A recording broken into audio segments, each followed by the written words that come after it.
Buenas tardes, gracias por acompañarnos. Quiero dar las gracias al Colegio de San Ignacio de Loyola Vizcaínas y a su archivo histórico José María Basagoiti por la invitación para dar esta plática. Conocí el archivo por la doctora Valero, con quien tengo el gusto de colaborar en el Comité Mexicano Memoria del Mundo de la UNESCO. Y cuando le platiqué que mis líneas de investigación son la historia de la encuadernación y la arqueología del libro, me invitó a conocer el acervo. Para mí la invitación no solo fue una halagadora distinción, también representó una gran oportunidad de conocer de cerca un acervo documental que conserva la mayor parte de sus características originales, lo que es muy atractivo para quien estudia las encuadernaciones. El Colegio de Vizcaínas, como posiblemente lo saben algunos de ustedes, se funda en México en 1732 por los vascos con el fin de educar niñas huérfanas y proteger viudas desamparadas. Desde su fundación hubo el interés, la disposición y la tarea de formar un archivo con los documentos que dieran cuenta de la vida cotidiana del colegio. Esta labor dio como resultado el actual archivo histórico. El acervo se incrementó por el resguardo de otros archivos colegiales de la época colonial mexicana. Por su riqueza documental respecto al comportamiento y pensamiento de la mujer, sobre todo a su educación y amparo durante la colonia, fue reconocido como Memoria del Mundo por UNESCO.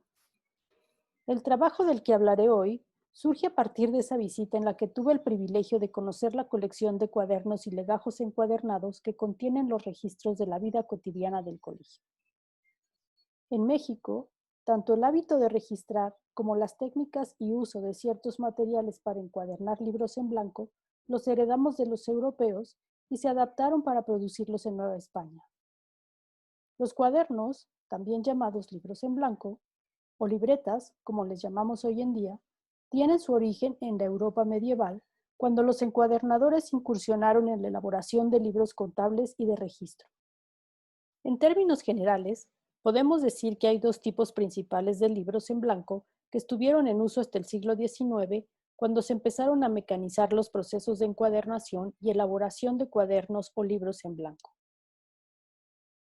El primero son los cuadernos que se escribían y una vez terminado el texto se encuadernaban. En el mercado novohispano se podían encontrar a la venta los cuadernillos formados por 5 hojas de papel y se vendían como cuadernos.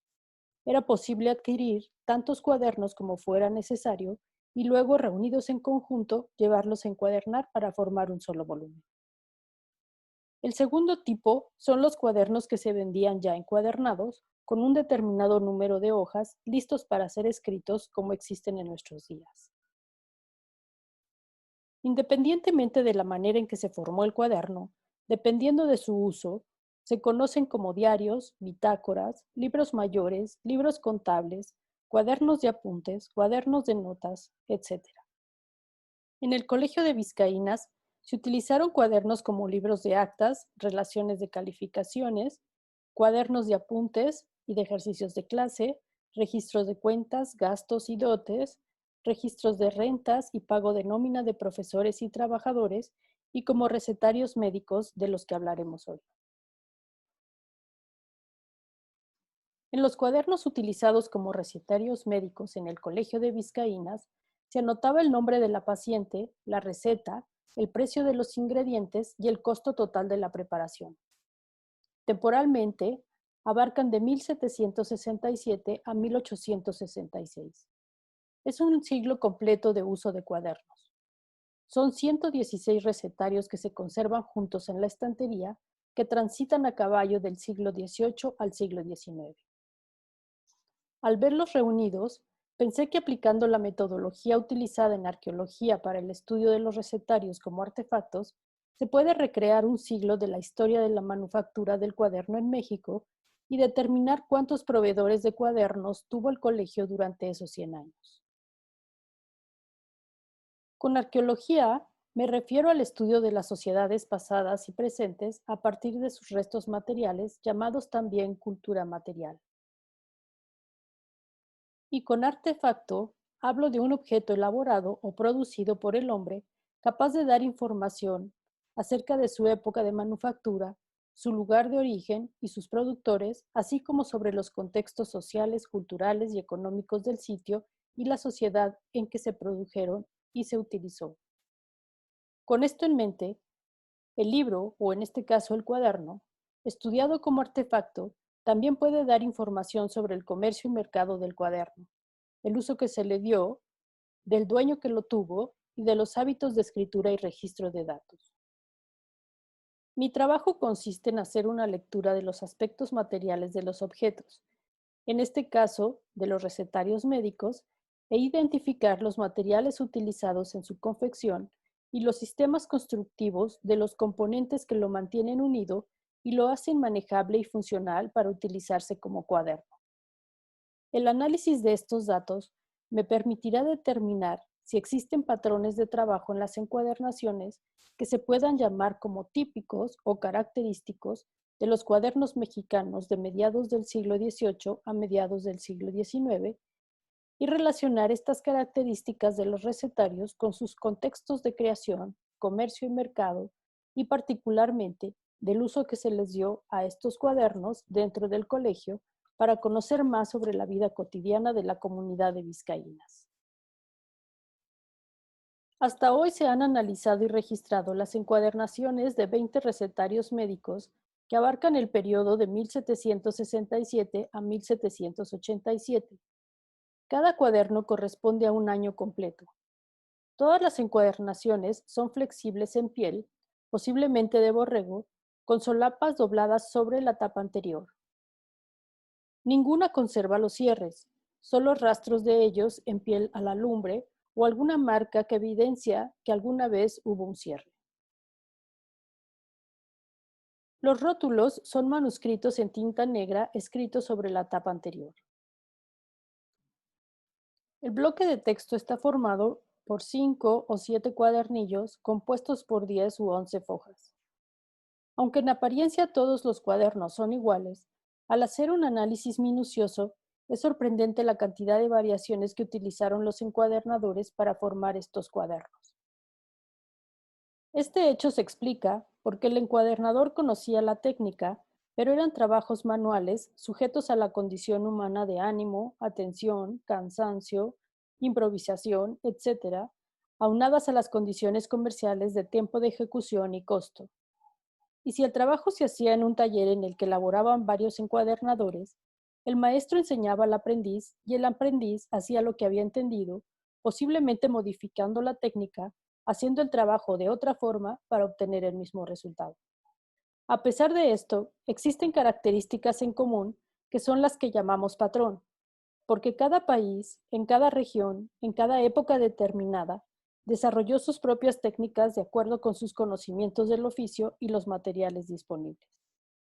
Por ejemplo, una característica en común que presenta el 50% de los cuadernos analizados es la decoración de los cantos, decorados con distintas técnicas como coloreado, salpicado, moteado o en bandas, normalmente en rojo o color magenta, ya sea este color solo o combinado con otro como el amarillo o el azul.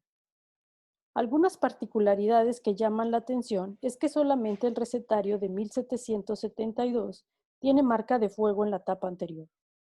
Las marcas de fuego, como quizá algunos sepan, se utilizaron en Nueva España durante la época colonial y fue distintivo de libros que pertenecieron a alguna biblioteca novohispana.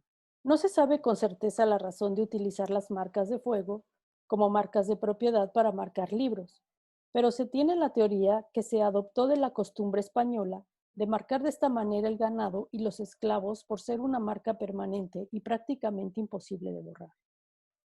En el caso de los libros, comúnmente se grababa sobre los cantos de cabeza, frente y pie del cuerpo del libro, aunque se pueden llegar a encontrar sobre las tapas, como es el caso de este manuscrito. Se presume que en el caso de los libros era una marca de pertenencia muy eficiente porque al realizarse con hierro candente dejaba una marca profunda que para eliminarla era necesario cortar el canto, con el riesgo de cortar también parte del texto, sobre todo si los márgenes eran delgados, con poco papel en blanco alrededor del escrito. Al ser el único ejemplar que la presenta hasta ahora, Queda por averiguar si es la única marca de fuego presente en la colección, si pertenece a vizcaínas y, de ser así, en qué periodo se utilizó y si fue el único diseño que se utilizó en el colegio. Una característica que presentan en común estos cuadernos y llama la atención es que ninguno de los recetarios analizados conserva la solapa que dobla sobre la tapa anterior, pero hay evidencia de que la tuvieron porque se observa un corte al ras del canto de frente hecho con algún instrumento filoso, como pudo haber sido una navaja o un cuchillo, y las vueltas de frente que esperaríamos ver, siguiendo con la manufactura de la cubierta, no están. Además, las vueltas de cabeza y pie terminan en recto, siguiendo el paso del instrumento utilizado para el corte. Es posible pensar que la solapa se haya cortado para utilizar ese pedazo de piel en algún otro trabajo. No es difícil imaginar que por razones económicas, los excesos de material que aparentemente no tienen una función para el objeto se reutilizaban para la elaboración o reparación de otras cosas. No olvidemos que el colegio siempre ha sido una institución de caridad, por lo que cabe la posibilidad de que este hecho se pueda deber a un periodo de escasez de cuero dentro del colegio o, en general, en el mercado local. Otra explicación que he considerado es que en el transcurso de su historia se haya decidido eliminar la solapa por razones de almacenamiento. Al parecer, esta era una práctica en los archivos y bibliotecas. Los elementos que incomodaban a los responsables del almacenamiento de los libros y legajos los eliminaban para facilitar el trabajo. Como ejemplo de esto, se pueden mencionar los libros de compañía utilizados en el medioevo. El recubrimiento de la encuadernación de algunos de ellos tenían una prolongación que terminaba en un nudo trenzado que servía para colgarlo del cinturón. De acuerdo con Janus Irmay, algunos autores dicen que la prolongación del recubrimiento se cortó cuando se introdujo el almacenamiento vertical de los libros, ya generalizado para el siglo XVI, y este elemento, junto con el nudo, causaban molestias. Entonces se decidió cortarlos y ahora son pocos los que sobreviven completos. Sin embargo, el mismo Sirmay, en su obra Arqueología del libro medieval, dice que de los 23 libros de compañía que analizó, solo uno había perdido la prolongación del recubrimiento y tenía evidencia de corte, así que es posible que haya más sobrevivientes de los que se cree.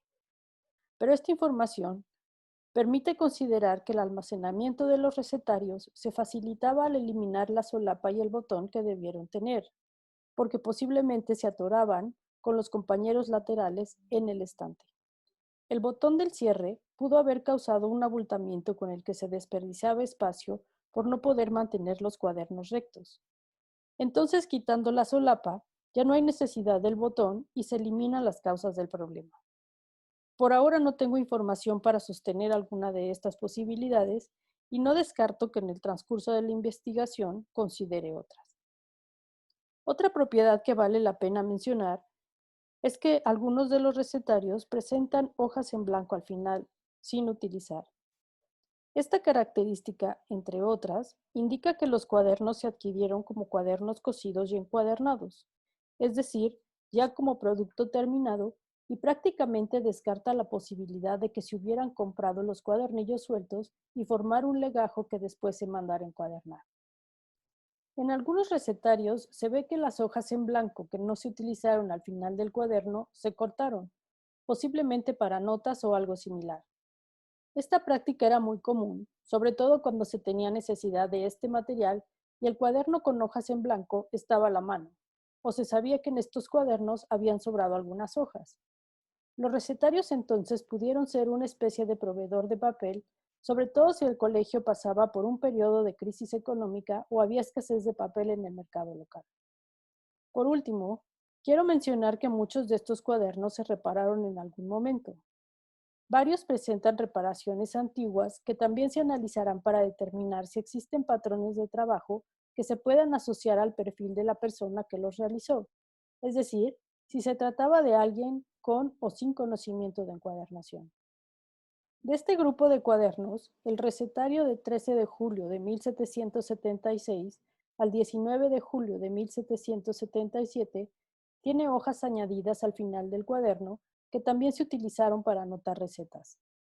Las hojas añadidas están sujetas al resto del cuerpo del libro por una costura sencilla a base de hilvanes diagonales con las que se unen también a la cubierta.